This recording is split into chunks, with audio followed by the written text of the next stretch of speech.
Padre Santo y Dios nuestro, en esta hermosa mañana venimos ante tu presencia a adorarte, a decirte cuánto te amamos y cuán agradecidos estamos por poder estar en este hermoso lugar, compartiendo con nuestros hermanos, compartiendo con las obras que tú creaste para nuestra admiración. Y ahora que nos aprestamos a abrir tu santo libro, pedimos que tu Espíritu Santo sea quien nos guíe en el estudio de tu palabra y que no solamente podamos entenderla, sino también que la amonestación dada a través de las lecciones del pueblo de Israel que se aplican para nosotros hoy en día puedan hacer mella en nuestro corazón, en nuestra alma, y podamos hacer los cambios necesarios para así poder cruzar el Jordán y finalmente llegar a Canaán. Te pedimos, Señor, que bendigas a cada uno de los acampantes. Tú conoces su vida, sus necesidades particulares, que al bajar de esta montaña, los que nos conocen, nuestros familiares, nuestros hermanos de nuestras iglesias, puedan decir verdaderamente estuvieron con el Señor Jesús. Te lo pedimos en ese nombre que es sobre todo nombre, en el nombre de Cristo. A Él sea la gloria y la honra por los siglos de los siglos. Amén, Señor. Amén.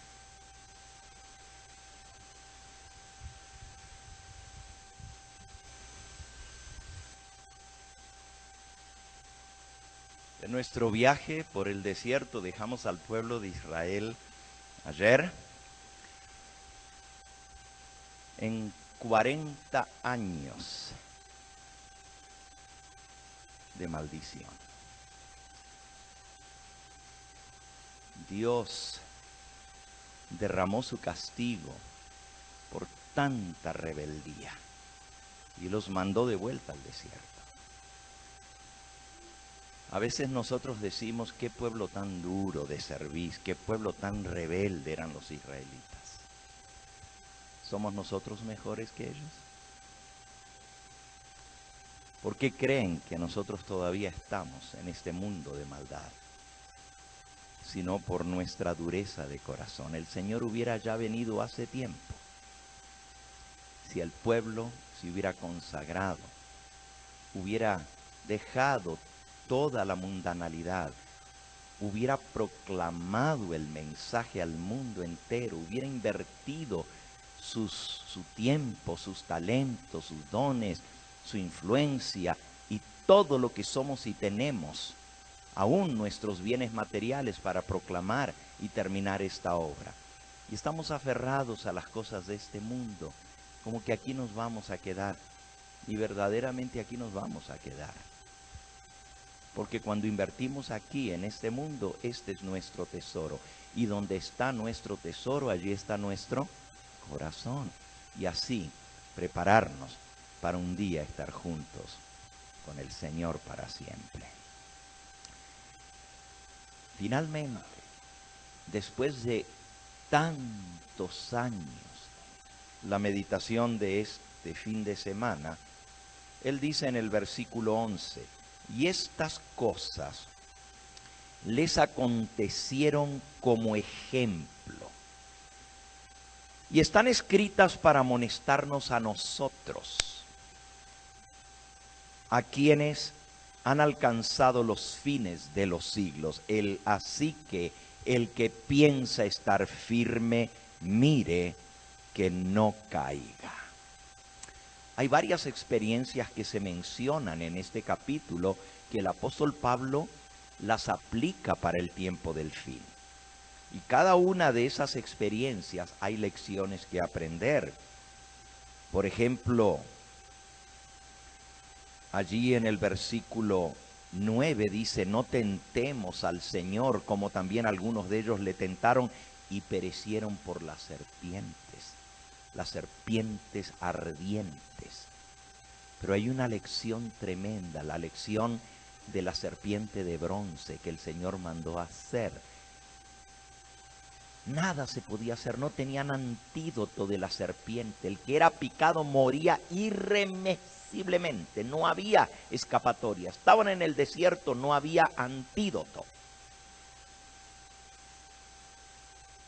No podían hacer nada ellos.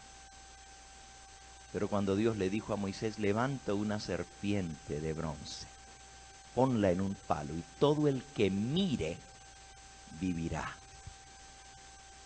Esa es la gran lección, que nosotros podemos vivir mirando a aquel que fue levantado, porque fue Cristo el que le dijo a Nicodemo, como Moisés levantó la serpiente en el desierto, así es necesario que el Hijo del Hombre sea levantado, para que todo aquel que en él crea no se pierda, mas tenga vida eterna.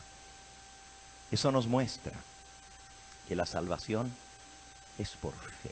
Con solo mirar, nada tenían que hacer, solo mirar y creer, y eran sanos.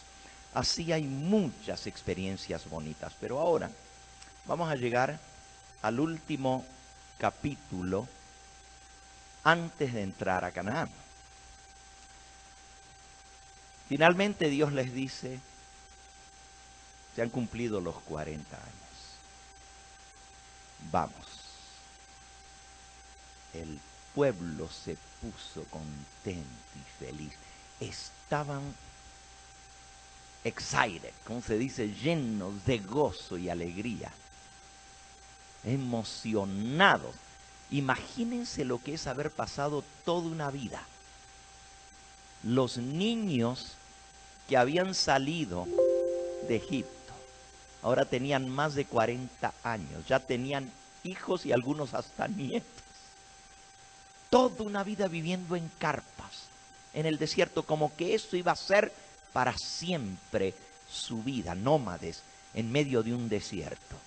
Y finalmente Dios dice, vamos, la nube se levanta, recoge en el campamento y la nube comienza a avanzar y los va guiando. No voy a contar el relato de todos los detalles de ese último viaje, que tiene muchas lecciones también. Pero finalmente llegan al borde de la tierra prometida de Canaán. Y el pueblo se asienta en el valle de Sitim. El valle llevaba ese nombre por los árboles que crecen allí.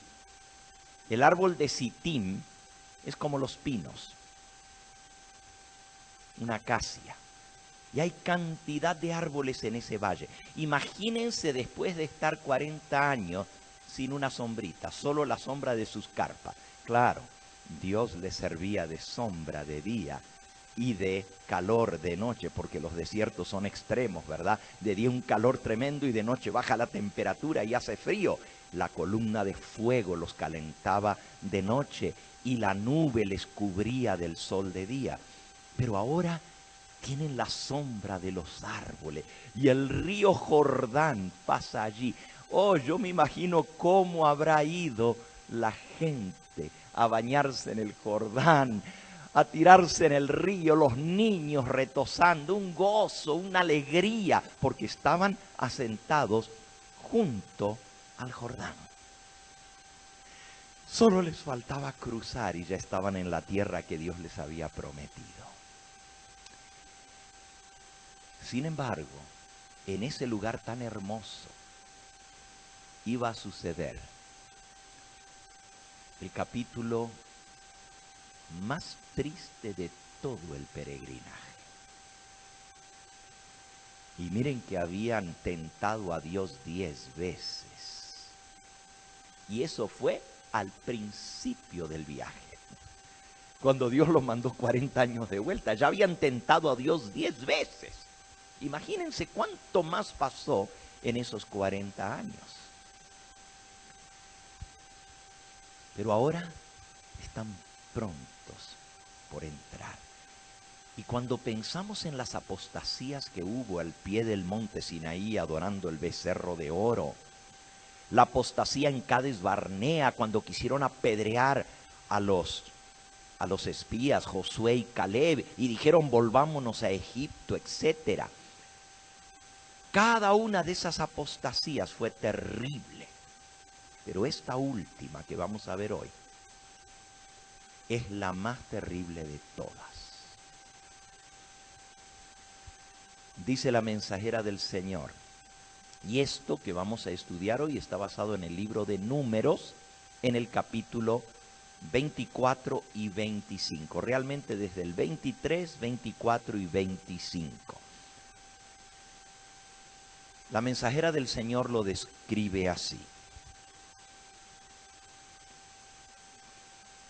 En el lado oriental del Jordán, al oriente, al otro lado, entre el río y la alta meseta que Israel había atravesado, había también una planicie de varios kilómetros de anchura que se extendía por alguna distancia a lo largo del río. Nosotros estuvimos allí el año pasado. Está la planicie alta y luego uno tiene que bajar y el camino baja y baja y baja y baja hasta que llega a otra planicie pero que está a nivel del río. Y si uno mira hacia atrás ve un barranco inmenso y todavía más arriba del barranco están las montañas, el monte de Pisga, el monte Nebo, donde Dios le mostró a Moisés la tierra prometida. Pero abajo está la planicie junto al río. Este valle abrigado tenía clima tropical. Ya no eran los fríos de noche del desierto y los calores del día. Tenía clima tropical y florecía allí el árbol de Sitim o acacia, por lo que se le daba a la planicie el nombre del valle de Sitim. En él acamparon los israelitas y los bosques de acacia que había junto al río les proporcionaron agradable retiro. Yo me imagino cada uno de ellos buscando. Saben que Dios les había dicho que cuando acamparan tenían que poner las filas de sus tiendas rectas y reunirse por tribus y todo tenía que estar ordenado, pero aquí Dios les permitió que se buscaran un arbolito debajo del cual poner su carpa cada uno. Y estaba el río allí, por la mañana se levantaban a bañarse, había agua en abundancia, había todo tipo ya de frutas tropicales. En ese valle, estuvimos el año pasado allí, se dan los dátiles, se dan las papayas, mangos, vieran los árboles de mangos que hay. ¿Se imaginan el pueblo haber estado, pues, comiendo maná por 40 años y ahora tener todo eso otra vez?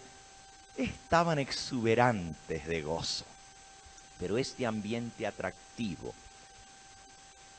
iba a ser el trasfondo para un mal más mortífero que los poderes, ventajas naturales, tan hermoso, tan lleno de todo tipo de árboles frutales.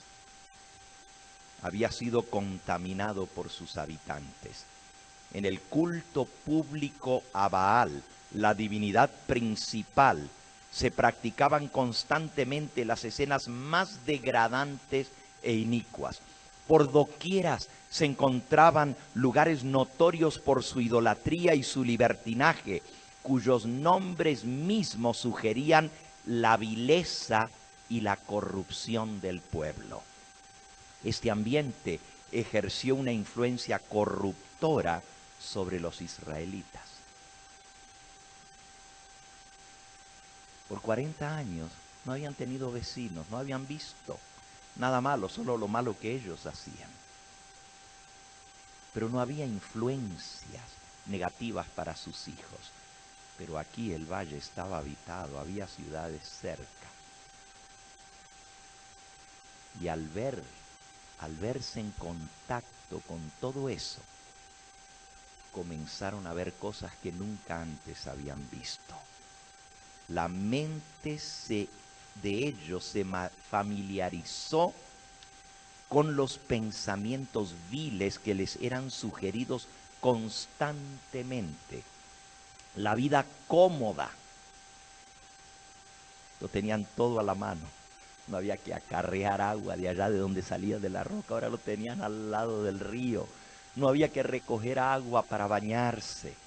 Todo estaba fácil. Esa vida cómoda e inactiva produjo sus efectos desmoralizadores y casi inconscientemente se fueron alejando de Dios y llegaron a una condición en la cual iban a sucumbir fácilmente a la tentación. Saben, hermanos, esto pasó justo antes de cruzar el Jordán. La apostasía más grande de todas sucedió allí. Esto me hace acordar al pueblo adventista. Tenemos años de estar en este desierto, pero ahora que nos acercamos a las fronteras mismas de Canaán, estamos en un ambiente tranquilo, prosperidad. La iglesia ya no es pobre como cuando se comenzó, que no había. Ahora es una iglesia rica, es una iglesia que tiene instituciones, escuelas, universidades, hospitales, campamentos bonitos como estos, ¿verdad? Pero este ambiente, viviendo en las ciudades y viendo la corrupción que nos rodea, nos va minando, nos va desmoralizando, aunque no nos demos cuenta. Y el diablo sabe cómo trabajar. El plan del diablo es que nadie entre a Canaán. Si por él fuera, todos nosotros apostataríamos. Eso es lo que el diablo quiere. La pregunta es, ¿podremos nosotros vencer al enemigo? Mientras el pueblo acampaba al lado del Jordán, Moisés preparaba la conquista de Canaán. El gran jefe estaba muy atareado en esa obra, pero este lapso de suspenso y espera resultó ser una tremenda prueba para el pueblo. Y antes de que hubieran transcurrido muchas semanas, su historia quedó manchada por las más terribles desviaciones de la virtud y la integridad del pueblo de Dios. Al principio hubo muy pocas relaciones entre los israelitas y sus vecinos paganos, pero después de algún tiempo, las mujeres madianitas comenzaron a introducirse en el campamento de los hebreos. La aparición de ellas al principio no causó mucha alarma. Venían en son de amistad nada más. Y tan cautelosamente llevaron a cabo sus planes que nadie llamó la atención de Moisés al asunto. Estas mujeres tenían por objeto en sus retos. Las mujeres fueron parte del plan, pero ¿quién ideó todo este plan? Por eso les decía que van a ver que el rey Balac había mandado a llamar a un profeta para que viniera a maldecir al pueblo de Dios. ¿Cómo se llamaba el profeta? Al nombre del rey, Balac. Pero este se llamaba Balaán. Ahora, él había sido profeta del Dios Altísimo, pero se había apartado de los caminos del Señor. Y en ese momento, fíjense qué interesante, el falso profeta. Vayan tomando nota de los detalles de la historia, porque hay un falso profeta. Por más que trató de maldecirlos, abría la boca y salía bendición. Y finalmente, Balaam le dijo al rey, y se pusieron de acuerdo el poder político con el poder religioso falso, porque este es el falso profeta. Si queremos hacer caer a este pueblo, porque le tenían terror, habían escuchado de las cosas que Dios había hecho a través de ellos, tenían miedo la gente que vivían allí. Se van a apoderar de nuestras casas, de nuestras tierras, nos van a vencer. Tenemos que maldecirlos. Y sabían que no podían contra ellos porque Dios peleaba contra ellos. Y Balaam le dijo, mira, la única manera es que los hagamos romper el pacto que ellos tienen con el Dios Jehová. Si les hacemos violar la ley, la bendición de Dios se aparta. Y una vez que la bendición de Dios se aparta, la maldición les cae encima. Es la única manera, no hay otro camino. ¿Y cómo lo vamos a hacer? Pues tenemos que inducirlos a que se aparten de la ley de Dios. Y dice aquí que después de ese tiempo de preparación, ¿notaron lo que leímos? Al principio no había mucha relación con los paganos, pero poquito a poco comenzaron a acercarse y a trabar amistad. Al principio de nuestro movimiento no había mucha relación con las mujeres que nos rodeaban. ¿Entienden la expresión? Una mujer representa ¿qué? Una iglesia. Y estas son las hijas de la ramera. No había mucha relación, pero poquito a poco se fueron acercando para hacer amistad. Si yo les cuento a ustedes la historia de cómo el falso profeta logró esto en la iglesia adventista, ustedes se espantarían. Ese es un capítulo sumamente interesante. Esto sucedió a fines de la década de 1957, 58, 59. Un acercamiento entre el pueblo adventista y las iglesias evangélicas. El propósito era, vamos a entendernos. El capítulo es muy interesante. Es tan tremendo lo que pasó, que finalmente las iglesias evangélicas llegaron a aceptar a la iglesia adventista como una iglesia evangélica. Ya no somos los herejes adventistas, ahora somos parte de una iglesia reconocida por las demás iglesias. ¿Qué les parece? Que Babilonia nos diga bienvenidos, ahora los aceptamos como parte de nosotros. Esa es una historia que no puedo contar en esta hora. Pero todo eso fue un proceso, no fue de golpe. Así como las mujeres madianitas de a poquito se fueron introduciendo y haciendo amistad, pero tenían un propósito oculto. Y el propósito oculto es hacer que el pueblo remanente viole la ley de Dios. Vamos a leer Números, capítulo 25. Finalmente Balaam les dice, llegó el momento.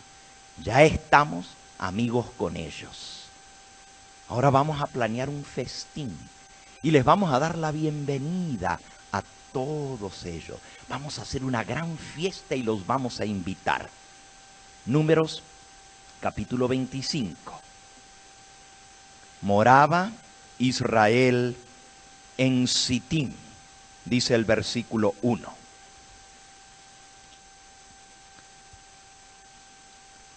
Moraba Israel en Sitim, y el pueblo empezó a fornicar con las hijas de Moab, las cuales invitaban el pueblo a los sacrificios de sus dioses, y el pueblo comió y se inclinó a sus dioses.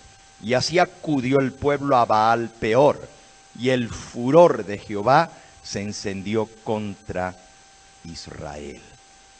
Miren cómo lo relata la mensajera del Señor. Por consejo de Balaam, después de todo este acercamiento, el rey de Moab, Balac, decidió celebrar una gran fiesta para invitar al pueblo de Israel. Esta fiesta era en honor de los dioses de Canaán.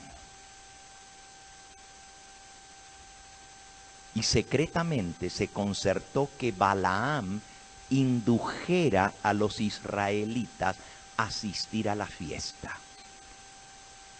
Ellos lo consideraban a Balaam profeta de Dios, pero era un profeta falso. Y no le fue difícil lograr su fin. Los convenció de que era para que se dieran la mano, para que se llevaran bien con ellos, ya que tenían que habitar juntos. Gran parte del pueblo se reunió con él para asistir a esa gran fiesta. Se aventuraron a pisar terreno prohibido, se enredaron en los lazos de Satanás, hechizados por la música y el baile, y seducidos por la hermosura de las vestales paganas. Las vestales eran las sacerdotisas de Baal. Eran mujeres muy hermosas. El culto a Baal, parte del rito a Baal, incluía relaciones sexuales en el templo. El culto a Baal incluía la prostitución como un rito, así como nosotros cantamos y oramos. Ellos, como parte del culto, tenían ritos sexuales. Las vestales paganas ofrecían sus cuerpos. Y así el pueblo de Dios desechó su lealtad a Jehová y cayó en la trampa. Mientras participaban en la alegría y en los festines, les dieron bastante vino para ofuscarle sus sentidos y quebrantar las vallas del dominio propio. Predominó la pasión en absoluto, y habiendo contaminado su conciencia por la lascivia, estar viendo lo malo, estar deseando aquello, se dejaron persuadir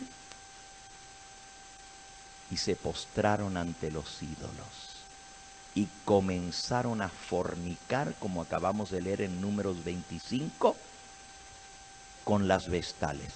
Este es Patriarcas y Profetas, capítulo 41, apostasía junto al Jordán. Ofrecieron sacrificios en los altares paganos y participaron en los ritos más degradantes. Si usted lee un poquito antes, descubre que eran ritos sexuales,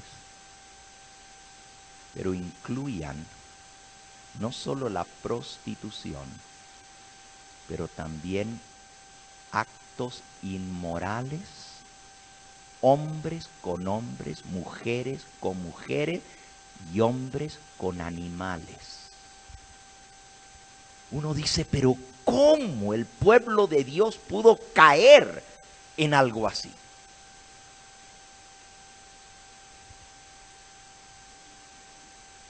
No tardó el veneno en difundirse en todo el campamento de Israel como una infección mortal. Los que habían vencido a sus enemigos en batalla fueron vencidos por los ardides de las mujeres paganas. La gente parecía atontada. Los jefes, los príncipes de Israel, los dirigentes del pueblo fueron los primeros en dar el mal ejemplo y violar la ley. Y fueron tantos los culpables que la apostasía se hizo nacional. Se allegó el pueblo a Baal Peor. Versículo 3. Así acudió el pueblo a Baal Peor, y el furor de Jehová se encendió contra Israel. Y Jehová le dijo a Moisés: toma a todos los príncipes del pueblo y ahórcalos ante Jehová delante del sol. ¿Por qué creen que los mandó a ahorcar a los dirigentes de la nación? Delante del sol. Porque el dios Baal era el dios sol. Y el culto degradante al dios sol era lo que ellos estaban celebrando. ¿Cuál creen ustedes que era el día dedicado al culto al dios sol? El primer día de la semana. El pueblo de Israel guardaba el sábado, pero los paganos guardaban el domingo. les hicieron violar la ley de Dios en violación del séptimo mandamiento, fornicación. Les hicieron violar la ley de Dios en tener otros dioses delante de Dios, el primer mandamiento. Les hicieron violar la ley de Dios en el segundo mandamiento, postrarse delante de las imágenes, blasfemaron el nombre de Dios, violaron el sábado y acudieron a celebrar y a guardar el domingo. Increíble, increíble.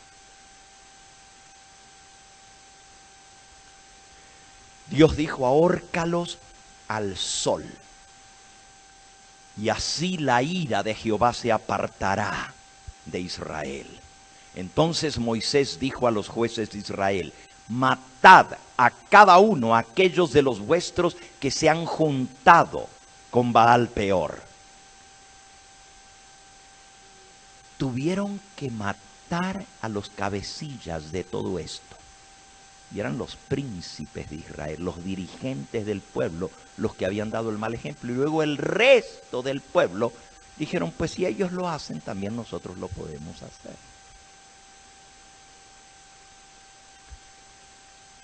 Cuando finalmente se ahorcaron y los colgaron al sol, y el pueblo vio la cantidad de gente ahorcada, y uno dice: pero qué espectáculo, ¿cómo algo así? Si ustedes leyeran toda la historia, van a ver que los que murieron primerito fueron los más viejos.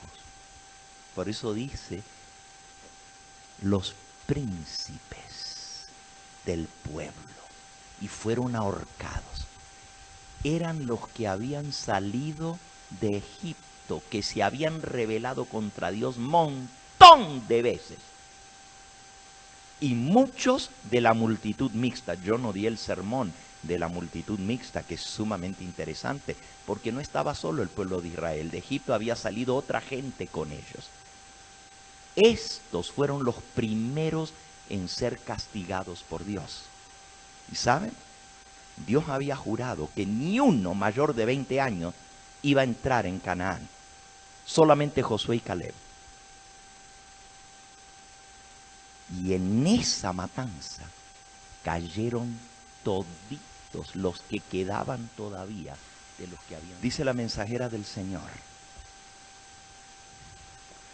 Lean por favor este capítulo 41 de Patriarcas y Profetas. Los israelitas que no pudieron ser vencidos por las armas ni por los encantamientos del falso profeta en Madián, cayeron como presa fácil del sexo. Tal es el poder que tiene el sexo. Tal es el poder que la mujer alistada en el servicio de Satanás ha ejercido para enredar y destruir a las almas. Proverbios 7:26, a muchos ha hecho caer heridos y aún los más fuertes han sido muertos por ella. ¿Saben, hermanos, que la Iglesia Adventista hizo un censo hace unos años atrás aquí en California y encontró que el 92% de los pastores que perdieron sus credenciales las perdieron por violación al séptimo mandamiento, caer en fornicación y en adulterio. ¿Saben ustedes que reveló el estudio que hicieron que por cada pastor que perdió sus credenciales aquí en California, hay 3 que cometieron adulterio y no los echaron, los transfirieron de lugar y los mandaron a otro lugar? Miren, estas cosas son muy graves las que estoy hablando. No quiero seguir hablando de esto, no me da gusto, no me da gozo ni alegría mencionar estas cosas, pero las digo para que nos demos cuenta que nosotros no somos mejores que el pueblo de Israel. Y algunas veces decimos, ¿cómo pudieron ellos hacer esto? Dice la mensajera del Señor, el tiempo se me acaba. Estas cosas les acontecieron en figura y están escritas para nuestra admonición, a quienes los fines de los siglos han parado. Así que el que piensa estar firme, mire que no caiga. Primera de Corintios 10, versículo 11 y 12. Y ahora miren lo que agrega la mensajera del Señor por inspiración. Satanás conoce muy bien el material con el cual ha de vérselas en el corazón humano. Por haberlos estudiado con intensidad diabólica durante miles de años, conoce los puntos más vulnerables de cada carácter. Y en el transcurso de las generaciones sucesivas ha obrado para hacer caer a los hombres más fuertes, príncipes de Israel, mediante las mismas tentaciones que tuvieron tanto éxito en Baal Peor. A través de los siglos puede verse los casos de caracteres arruinados que encallaron en las rocas de la sensualidad. Mientras nos acercamos al fin del tiempo. Aquí viene la profecía ahora. Esto es profecía. Mientras nos acercamos al fin del tiempo. Mientras los hijos del pueblo escogido de Dios se hallan en las fronteras mismas de Canaán, de la Canaán celestial, Satanás, como lo hizo antaño, redoblará sus esfuerzos para impedirles que entren en la buena tierra. Tiende su red para prender a toda alma. No solo los ignorantes y los incultos, los que no tienen educación, necesitan estar en guardia. Él preparará sus tentaciones para los que ocupan los puestos más elevados, en los cargos más sagrados. Si puede inducirlos a contaminar sus almas, podrá por su intermedio destruir a muchos. Emplea ahora los mismos agentes que hace 3000 años atrás. Presten atención, ¿qué es lo que usa el diablo? Y va a usar en esta apostasía final, la está usando.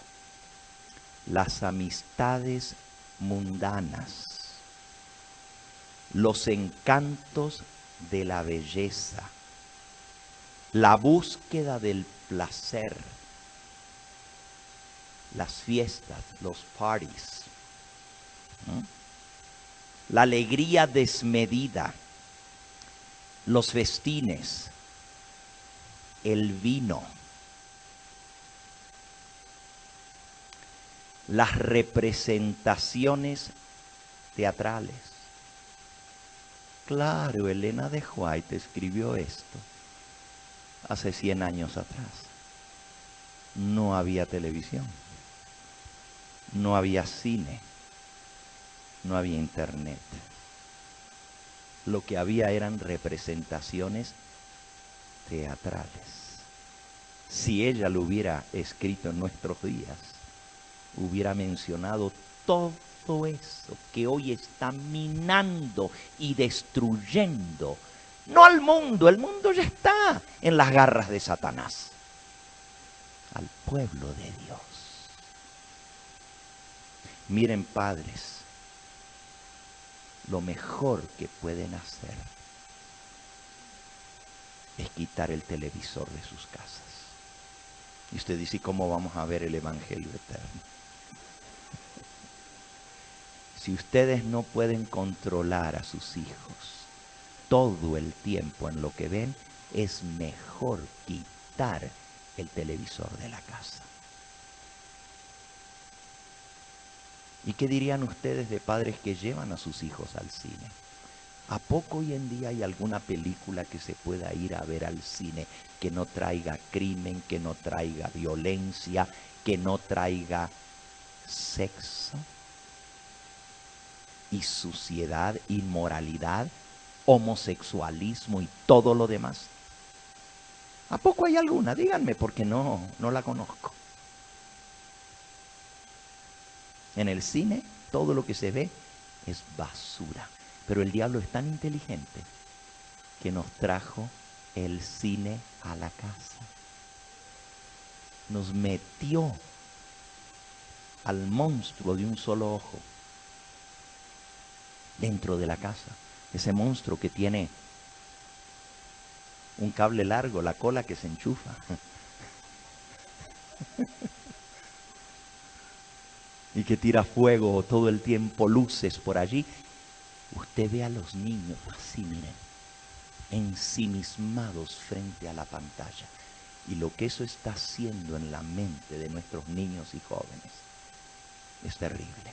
Usted dice, ay, pero es que vivimos en esta época. ¿Cómo no vamos a dejar que los niños vean televisión? ¿En qué época estamos viviendo? En las fronteras mismas de la Canaán celestial. Les dije que el sábado 16 de septiembre voy a predicar allá en el Día de la Hermandad en Glendale un sermón que les voy a mostrar lo que está pasando a nivel mundial y especialmente aquí en Estados Unidos. Ya la imagen de la bestia se ha formado y lo próximo que viene es la ley dominical. Pero aquí dice que justo antes de que cuando estamos en las fronteras de Canaán, el diablo va a redoblar sus esfuerzos para hacer caer a tantos como pueda. Dice el Señor, ahora Satanás obtiene su mayor éxito en lo que se refiere a hacer pecar a los cristianos cuando logra a que se relacionen con los impíos y participen de sus diversiones. Por eso el apóstol Pablo nos dice en 2 Corintios 6:7, apartaos, salid de en medio de ellos, no os contaminéis, no toquéis lo inmundo, y yo os recibiré, y seré a vosotros por padre, y vosotros me seréis por hijos e hijas, dice el Señor Todopoderoso. Dios exige hoy de su pueblo que se mantenga tan separado del mundo en sus costumbres, hábitos y principios como debía hacerlo el antiguo Israel. Si seguimos fielmente las enseñanzas de su palabra, se verá esta distinción en nuestra manera de vestirnos, en nuestra manera de comer, en los lugares donde vamos, hasta en la mirada se ve la diferencia del cristiano que tiene pensamientos puros. Las advertencias dadas a los hebreos para que no se relacionaran ni se mezclaran con los paganos no eran más directas ni más terminantes que las hechas a los cristianos para prohibirles que imiten el espíritu y las costumbres de los impíos. Cristo nos dice, vamos a leerlo, vamos a terminar con ese versículo ya que el pastor ya me dice que llegó la hora, ¿verdad? Nos dice aquí en Primera de Juan, palabra del Señor Jesús, versículo 15 del capítulo 2. No améis al mundo, ni las cosas que están en el mundo. Si alguno ama al mundo, el amor del Padre no está en él. Porque todo lo que hay en el mundo, los deseos de la carne, los deseos de los ojos y la vanagloria de la vida, no proviene del Padre, sino del mundo. Y el mundo se pasa y sus deseos, pero el que hace la voluntad de Dios permanece para siempre. Hermanos, el festín ya está preparado. Y el pueblo adventista va a ser inducido a violar la ley de Dios en el tema del cuarto mandamiento. La ley dominical se viene encima y va a haber muchos, miles de adventistas que van a caer en la trampa.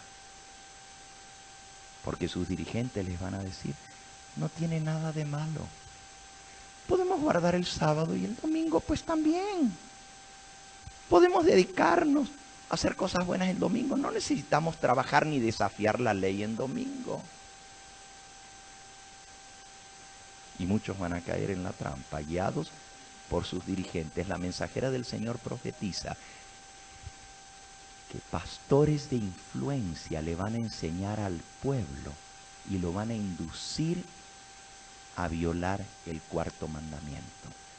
desde los púlpitos adventistas, dice Elena de White, se va a enseñar a respetar el domingo.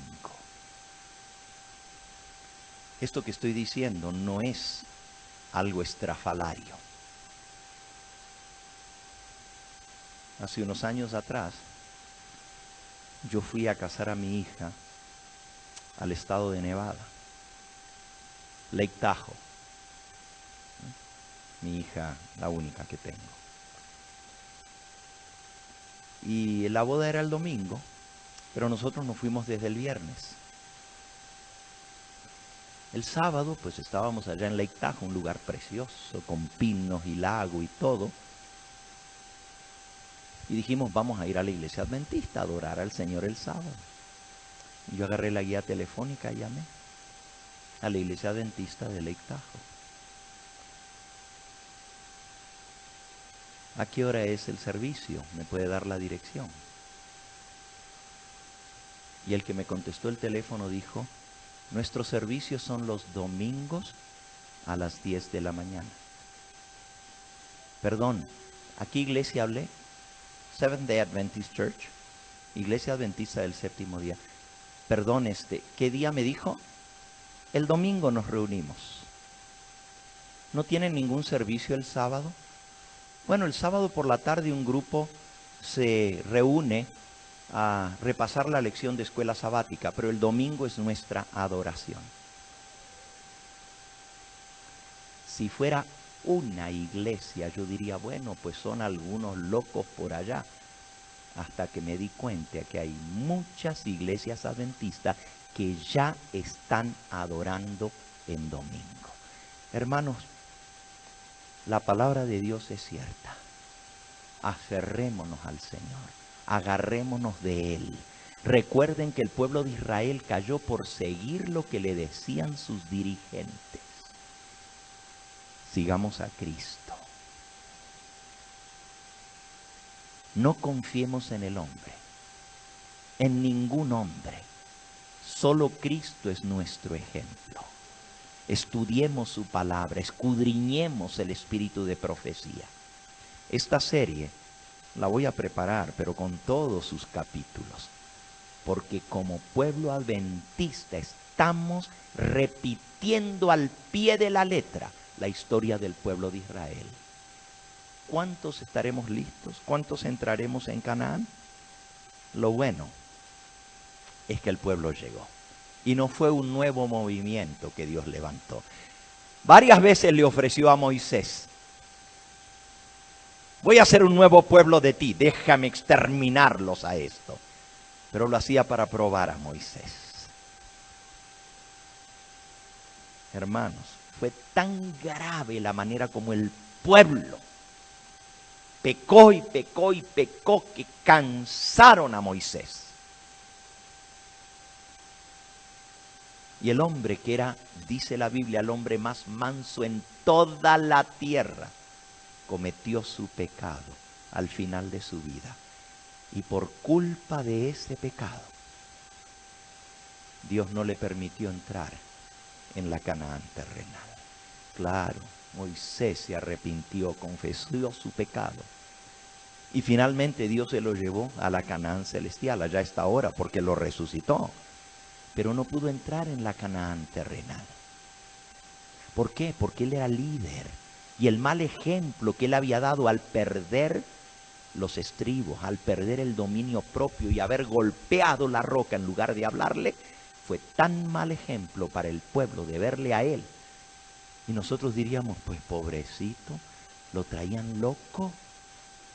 Si a veces uno no aguanta con una iglesia chiquitita que tiene, con todos los problemas y las quejas y las murmuraciones, ahora con un pueblo de como de 3 millones de personas, y todos le caían encima a Moisés, no hay excusa para el pecado. Por eso Dios nos llama a ser santos y perfectos. Sí, el pueblo entró en Canaán. Y los dos grandes eventos de fe del pueblo, el primero fue al comienzo de su trayectoria, cuando se abrió el mar delante de ellos, y luego al final cuando se abrió el Jordán. y la caída de Jericó. Y de ahí en adelante el pueblo aprendió a confiar en Dios. Por eso pudieron conquistar la tierra. Dios quiere que aprendamos la lección de la confianza en Él, que creamos de todo corazón. Vamos a pedirle al Señor que Él grabe sus lecciones en nuestro corazón para que no pequemos contra Él. Vamos de rodillas, hermanos, para orar.